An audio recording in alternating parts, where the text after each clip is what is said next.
Long ago, in a land of golden savannas and towering baobab trees, there lived a princess named Nyah. She was the only child of King Abasi, ruler of the Great Plains Kingdom. Nyah's beauty was renowned far and wide.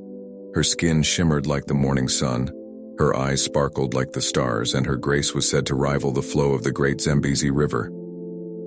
But Princess Nyah's beauty was not her only gift. She was wise, skilled in the arts, and her laughter was like music. Yet all these blessings gave rise to a heavy pride in her heart.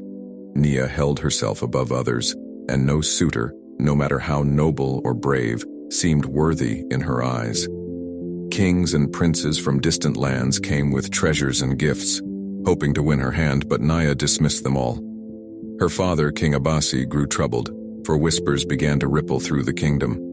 People questioned why the princess, though so beautiful and talented, had not yet wed.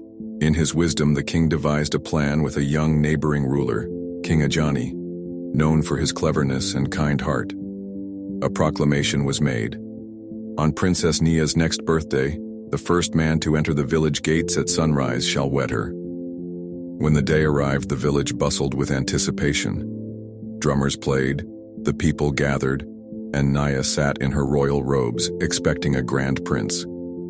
But when the first man entered the gates, gasps filled the air. It was not a prince, it was a wanderer, clad in tattered robes, with bare feet dusty from travel. His name was Kwame, and though his clothes were worn, his face carried an unshakable light. King Abasi kept his word. Before the sun had fully risen, Nyah was wed to Kwame in a simple ceremony. The princess wept, her pride wounded, but her father was resolute, and he sent the newlyweds away with only a small bundle of supplies. Kwame led Nyah to a modest hut at the edge of the forest. Life was hard.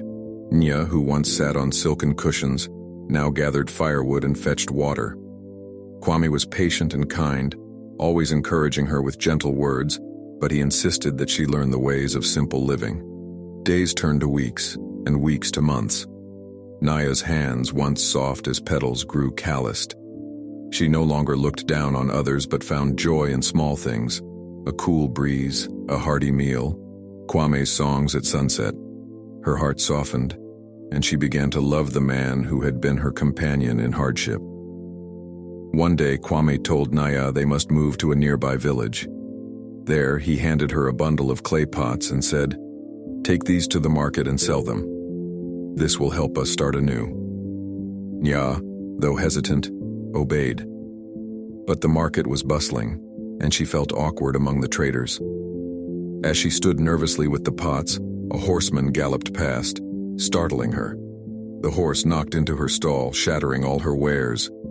Heartbroken, Nyah returned to Kwame, expecting his anger. Instead, Kwame smiled and said, "Loss is a teacher, my love. Tomorrow we will try again." The next day, Kwame took her to the kingdom's palace, where he said he hoped to find her work in the royal kitchens. Nyah's heart sank as she realized this was the palace of King Ajani, a ruler she had once dismissed. Yet she humbled herself and began working under the head cook. Her hard work and humility soon earned her the respect of the palace staff. On the day of the Great Harvest Festival, King Ajani invited all the workers to the grand hall to reward their efforts. When it was Nyah's turn, she approached with her head bowed. "Princess Nyah," the king said, his voice warm, "do you not recognize me?" Nyah raised her eyes in shock. Before her stood not King Ajani but Kwame, the humble wanderer she had married. "I am Ajani," he said, smiling.